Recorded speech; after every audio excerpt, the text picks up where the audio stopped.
why they do that? When they get out, they can eat. They, when the young bees hatch out, they've got food right there. And they can begin to eat that pollen and eat the honey, and they'll get strength, and they will begin to do their jobs. Every bee in a hive has got its own chores to do. A worker bee, they start out as a kind of like a housekeeper, clean the house and stuff like that. They clean these frames. They try to keep all the debris out of it. And the worker bees, the forager bees, they'll be the one putting the honey, building the comb and putting honey in it. And once they get this hive fairly full, the queen is already going to be laying and have a lot of eggs laid, and it's going to be different stages throughout the whole hive. Once this hive is a year old, you don't want to take any honey out of it. Some people call it robbing. I choose really to call it harvest. Harvest the honey. And when you begin, you check these hives and you check the frames, you can pull that out and you look at it, and to give you more room, we got a frame holder. You slide right over the top of that edge of the frame box, and you can put as many as 3 on there if you wish to.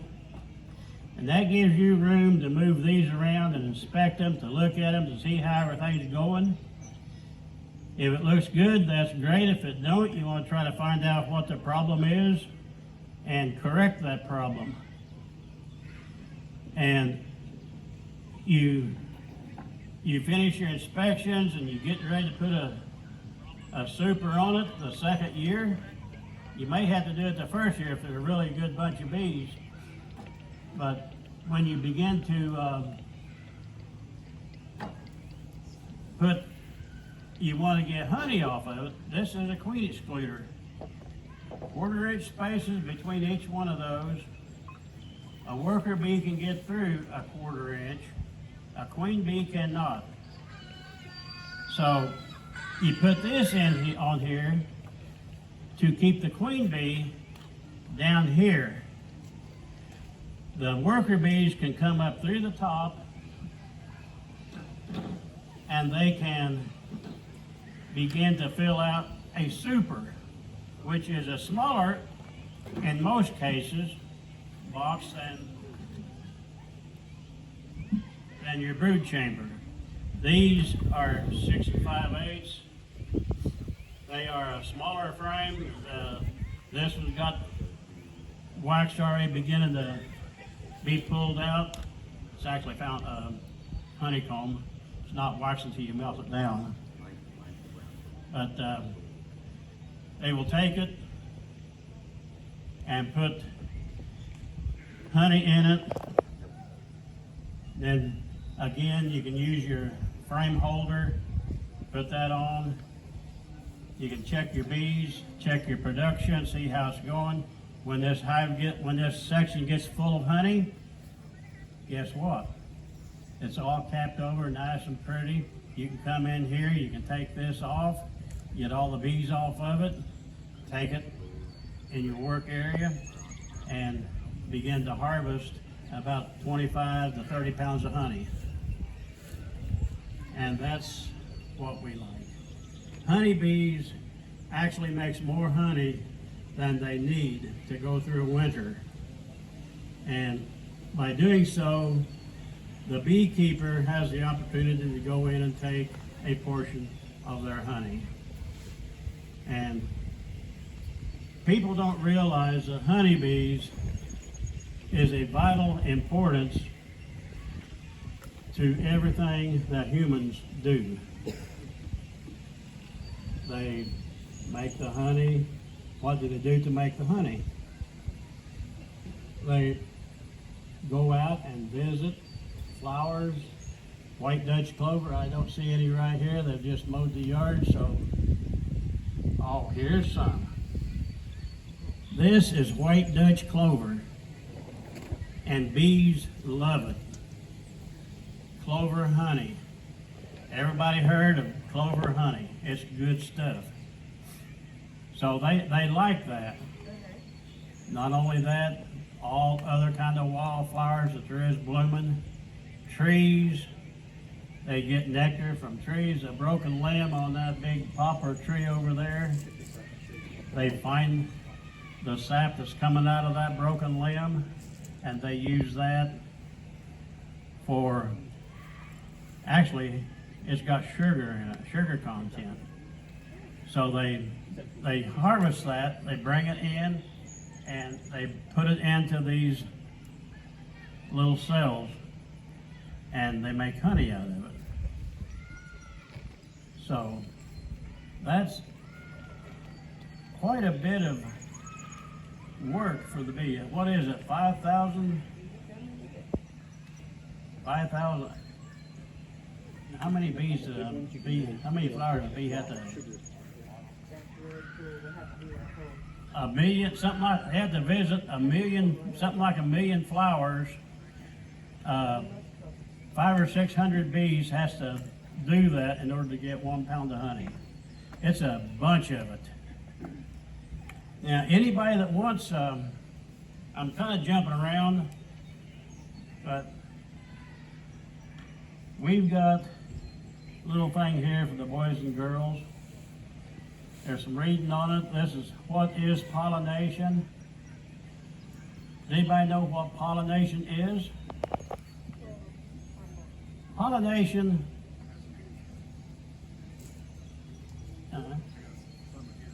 Oh, okay. What is pollination? I'm pretty sure it's nucleus flower. Okay. That's good. Somebody else? I think it is a bee that gets pollen from a flower and then brings it to a different flower. Okay. Pollination, honeybees leaves the hive, they go out and they find flowers, and they get on these flowers, they walk around, they pull nectar out of these flower petals, they get pollen from a lot of them, and then they'll go to another flower, and they leave behind, not on purpose I don't think, but just for the fact that they leave one and go to another one, some of the pollen from one transfers to another one. And that's how it's pollinated. Bees pollinate by going from flower to flower, and little bitty particles of that pollen from one will go to the other to pollinate it. And it's, some flowers a bee cannot get the nectar out of, like red clover. They can't get down into those long little blooms to get that nectar out of it, especially all of it. They may be able to get part of it. So anyway, they begin to get this pollen and the nectar, they bring it into their hives, and if you look at this, you can see, if not this one, then maybe one of the other frames may have some pollen in it. But it's one of the things that people need. People needs honeybees, and a lot of people don't realize how important it is. They pollinate our fruit trees, our gardens, our flowers, our trees, almonds. Of course, we don't raise almonds around here, but where they do, honeybees is a very, very important thing to have. Yes? I think with the kids, to break it down, you won't have any vegetables, you won't have any fruit, without pollinating. It's basically allowing the fruit to develop. Without that pollination, where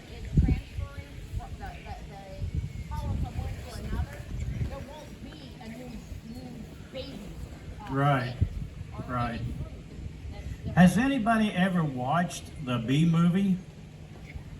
Some has. Do you like it? Yes. There's a lot of good information there. It's kind of comical and funny, and some of it right down silly. But there's a lot of fact. And like she said, without pollination, every fruit tree, every big tree will die. All the flowers will die. And people don't realize that. But they gotta have pollination, and bees pollinate about 80% of everything that is pollinated. There's other bees that will do the job, but very haphazardly. They don't do the job the honeybees do. So we gotta have the honeybee above all else, because they are the main pollinator in the world today. Always have been, always will be.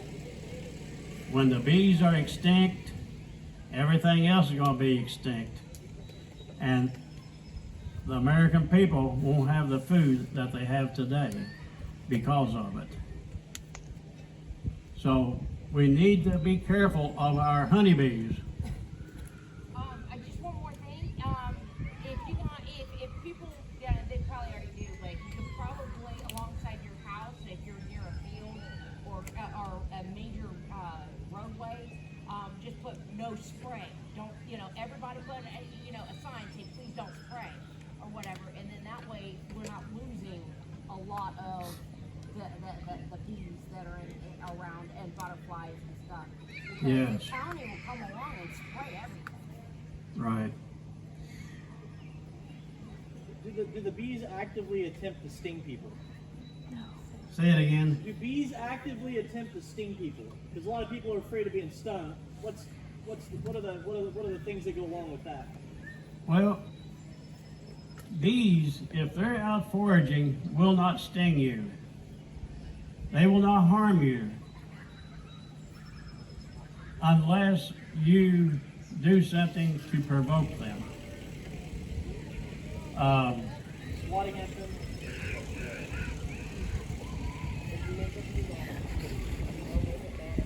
Bees are a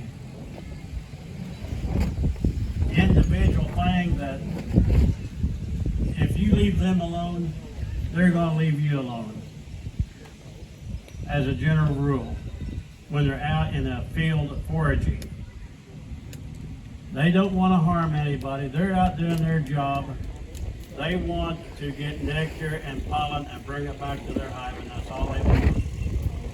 They will not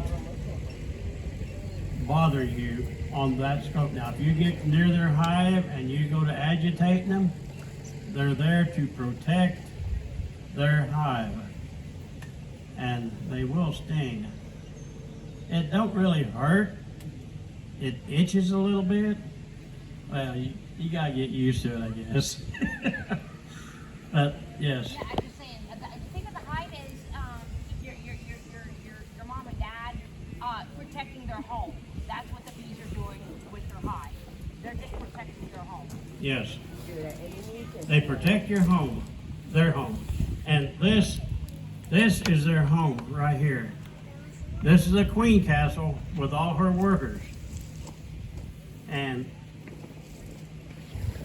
they protect it with their life. Another thing, a honeybee that stings, they die. They lose their life protecting that hive. They protect the other bees, they protect their honey source, their food source, and what reason why? Do you know why they die when they sting you? Anybody?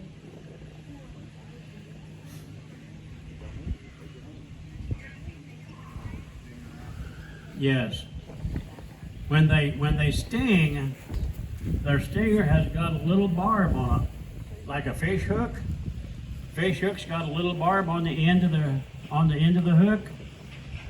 A honeybee's got a thing just like that. And when they jab that stinger into your body, when they go to pull it out, it don't come out. So they pull their insides out. And without their insides, they die. Some takes a little longer than others, but one sting, that bee's dead. Same as. They will die. Some sooner than others, but that's the life of a honeybee. That's one drawback of bees stinging. You lose that much more production in the hive. Once they sting you, you've lost that bee as a worker. And that bee is not going to bring in any more nectar or pollen for that hive. So we want to try to stay clear of hives so that they won't sting you and so they won't lose their life. Okay, we've got a bottom board, a brood chamber with frames in it, foundation. We got a queen excluder, a super with frames in it. We've got an inner cover, which is just a little board with a hole in the center so they can get up above it. You put that over. It helps keep the hive a little cooler, kind of like an insulator, and then the outer cover goes over that. This is the outer cover. This just slides down over top of all of it.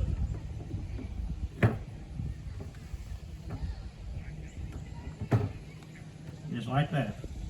That protects it from the rain, wind, snow, anything that may come their way. They got a thing called propolis. They seal every crack, every crevice in the hive with that propolis. And that is one thing that mankind today cannot imitate. They cannot make that propolis like glue and everything else that we make. We cannot make anything that can take the place of propolis. And sometimes you got to take a hammer and knock them pieces apart to get them apart.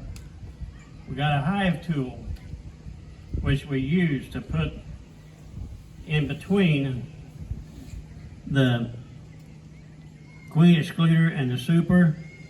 Sometimes you have to pry the lid off. Get back here. And you pry that lid up, and then you can lay your hive tool down and take the lid off. The same way with the inner cover, sometimes you have to pry that loose because that propolis makes it so airtight and sticks so good. You just gotta sometimes work at getting everything apart. Yes. That right there, it don't look like a whole lot, but it's a very important part of a beekeeper's life. Smokers. The smoker is another one. This thing here will keep bees at bay. It will keep bees away from you. Now this one here, the lid's supposed to be hooked on right there and it dangles down, but it's come apart on me. You put fuel in it. I got some wood fuel over here. Fuel. This is actually barbecue for a wood pellet grill. They work real well for a wood bee smoker. You put pine needles, pine cone. You can use dead grass. You can use wood chips. Just about anything to make smoke. Everything that burns smokes. Even paper. Take corrugated paper, cardboard, wrap it in a tight circle, stick it down in there, set it on fire, and you can use that. Now you want something that's strong enough for the bees will move out of your way. I've used some things that don't seem to bother the bees, but they will eventually move because they can't stand it. But that's the smoking gun right there. Okay. This is a little handheld queen catcher. You open that up, look like a hair clip or something, you know. And you find the queen, you can just reach up here, find that queen, put it over her, close it kind of gently, and she's trapped in there. These are 1/4-inch holes. Worker bees can get in and out. The queen bee cannot. So she's trapped in that. This is a queen catcher if you want a marker. That one, he asked, why would I want a queen in there? To get her out of the way so you won't hurt her when you're pulling other frames out and moving them around, whatever you might, while you're inspecting the hive. And do what? Yeah. So you won't hurt her, you won't damage her. You can mash her, not knowing it. So you want to get the queen out of the way in a safe place, and you use the queen catcher to do that. If you want to mark one, you can use this. That opens up. You can take this thing and sit down over top of a queen, and then you can push this little thing here down, and it scoops her up, and she's in. And you can mark her thorax. This little cylinder inside here.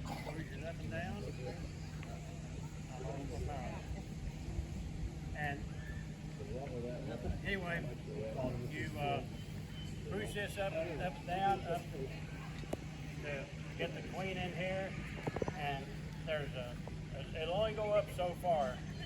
So the damage, the thought of smashing a queen, you can't do. Oh, okay. So you wanna get her in there and push it up and hold her up against this little flexible top here. Then you can stick a marker. Take that off. Take this, and you mark her thorax by pushing right down in between those little slots there. And that will mark her. You let it dry, and then you can put her back in the hive.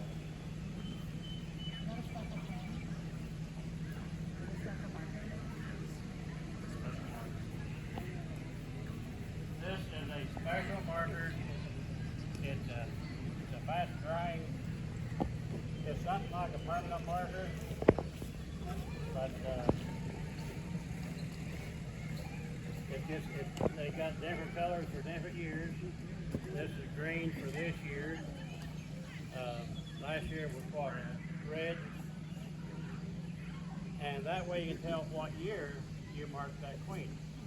When the queen is hatched, you mark her that year's color. There's 5 different colors, and they go on like you got your odd numbers like 3 and 5 is the same color. 2 and 4 is the same color. 1 and 3, so on and so forth. It's ready if you want. All right. But that's what this is for. It will not harm the queen. Will not harm her.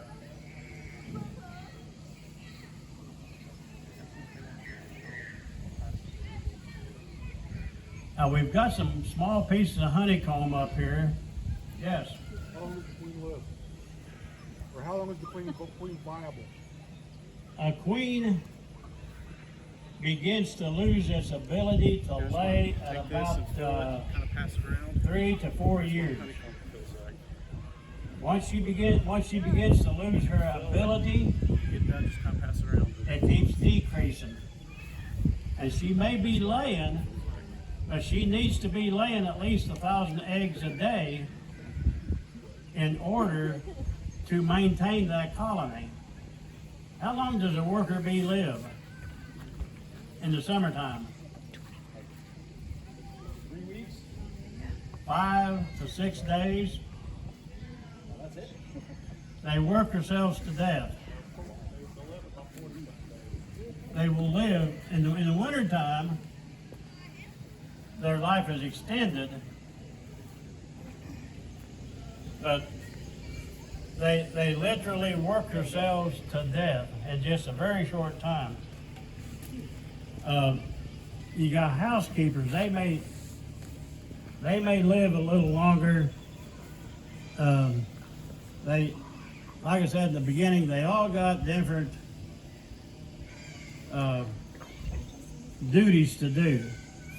And overall, a bee may live 3 to 4 weeks, maybe 5 at the very most, because their time, from the time they're hatch off to the time they begin as a housekeeper, clean the house, then they become a nurse bee, they take care of other young bees, and then they become a forager bee. Once they begin that forager bee, that's when their life goes way down. So that's what I was referring to as far as actually just a few days they work themselves to death. But the total lifespan of a worker, about 4 to 5 weeks, 48 days. The total life expectancy. But that, like I say, when they become a forager bee, it goes downhill quick. So the queen needs to be laying a lot of eggs every day to keep that colony built up, make it good and strong. And anyway,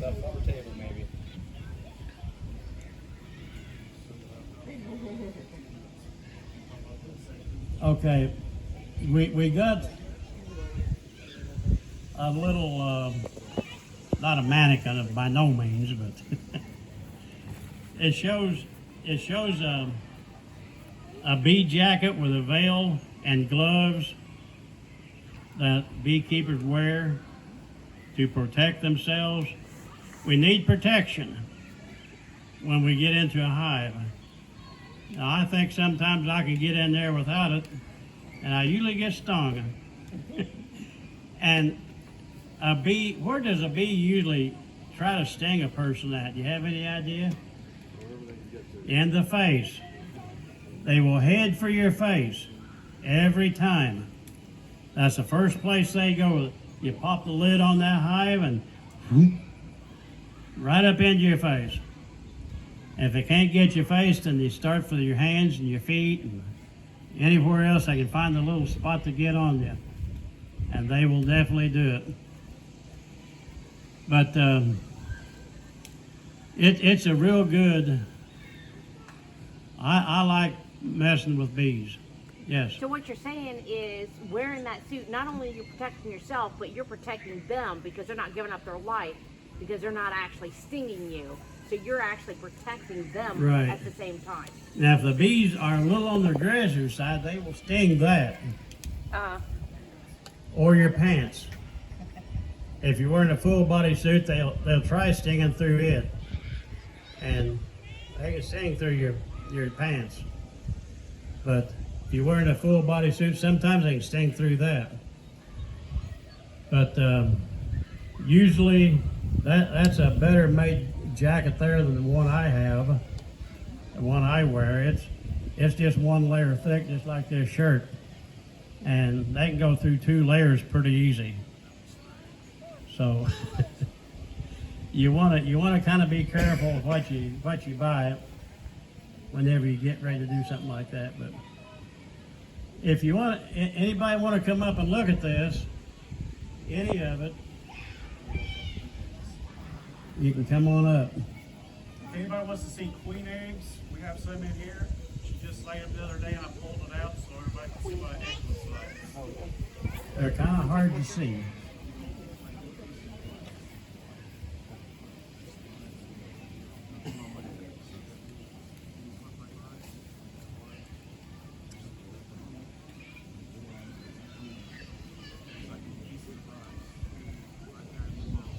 Well, you want to see if you can find her? She got a little green dot on her back.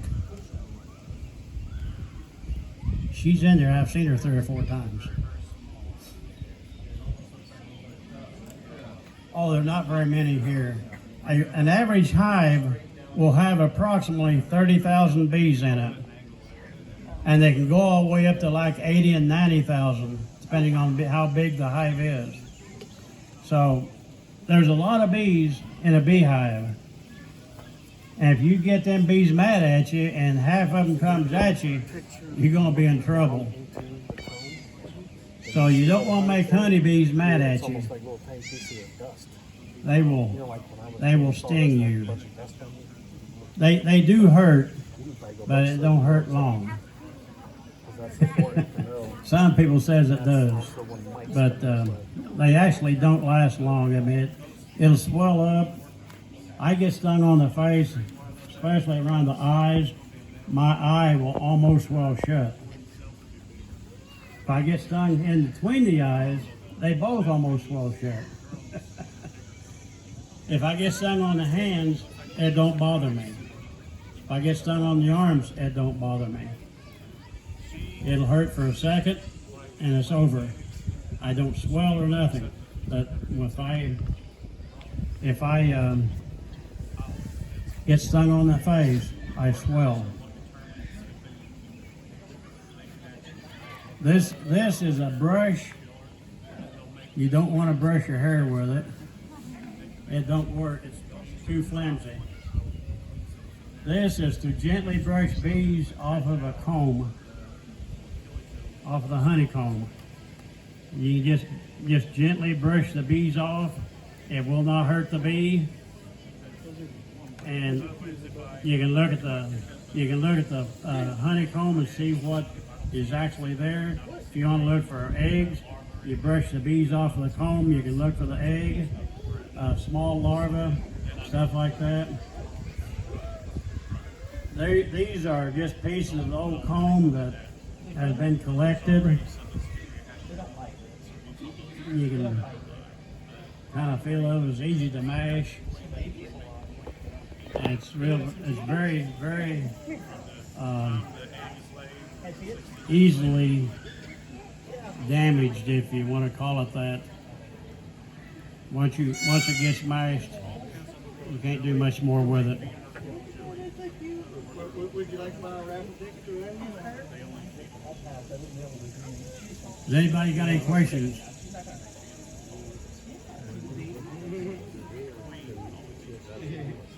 How do you know when? That's exactly what it looks like. When a queen is in the making, the queen will lay an egg, and then the worker will put what they call a royal jelly on it, and that royal jelly will create a queen bee. On day 8, that queen bee is going to be capped over, and you mark your calendar or in your mind, okay, that's capped over today. 8 days from today, that queen is going to hatch. So whenever you mark your calendar or do a mental check in your head, 8 days from today is Saturday, next Sunday, not tomorrow, but the next Sunday, you can expect that queen to be hatched. So a lot of times you don't worry with that.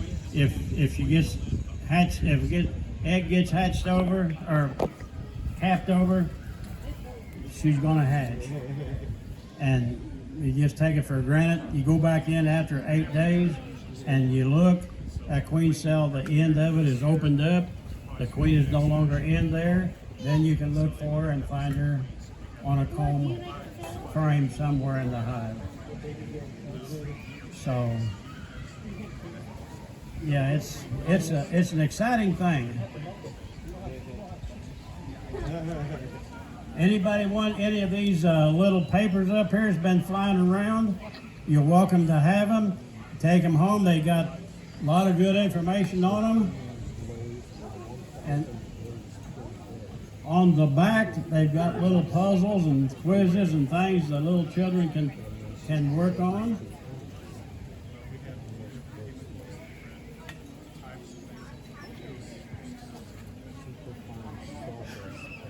Well, yeah, you can take Y'all need a pair of baby goats? don't run off yet.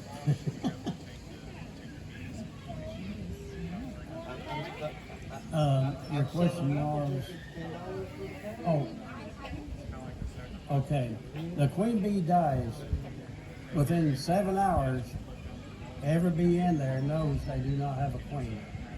So they will get down in here amongst all these eggs, and they will find one that is suitable to make a queen out of. And they will put royal jelly on the egg down in the cell, and they will take care of that, and they will make that royal jelly will turn that egg, and instead of being a worker bee, it'll turn it into a queen bee. And a queen bee, it looks like a little, you know what a peanut looks like? About that long, got two little marks on it. That's what a queen cell looks like. And when that queen cell is totally capped over, 8 days later, she's going to come out of there. And they will have themselves a new queen. About 5 days after she's hatched off, after she hatches, about another 5 days, she'll stay in the hive and she'll go on a mating flight. She'll go out. When she comes back, about another 3 or 4 days, she's going to start laying. And they'll start out just a little circle about that big on your frame. Then the next day, it may be just a little bigger. Within a week, it'll be a circle almost as big as this is. And then 3 or 4 days later, that whole side is going to be covered. They're going to start on this side. You want to come over here and look at this side? See, it's just comb right now. They've not had anything done to it. So,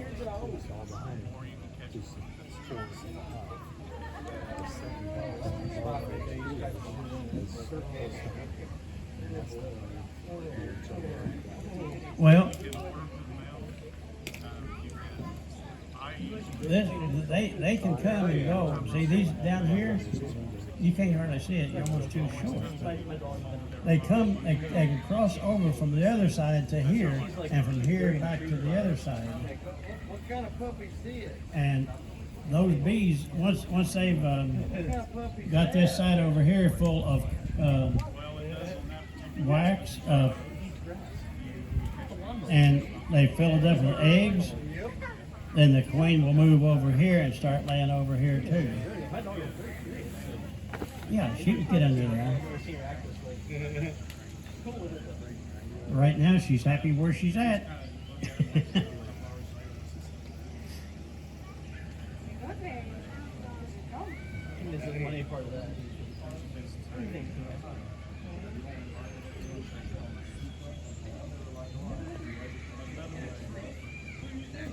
Usually not, because everything below has usually got brood. Occasionally, you might be able to take maybe one frame out that's all honey. And if you find something like that, you can harvest that. Put the frame back in, and they will refill it, and the queen will have somewhere to lay, and she'll start laying again in that frame. And yeah, you can do that. You shouldn't. When people harvest honey, they should leave about 60 pounds of honey for the bees to get through the winter. Most beekeepers don't do that. Reason being, they want to make a little money, you know. But you can feed them sugar water. 1-to-1, they have a tendency to build comb. They're saying now that 1-to-4,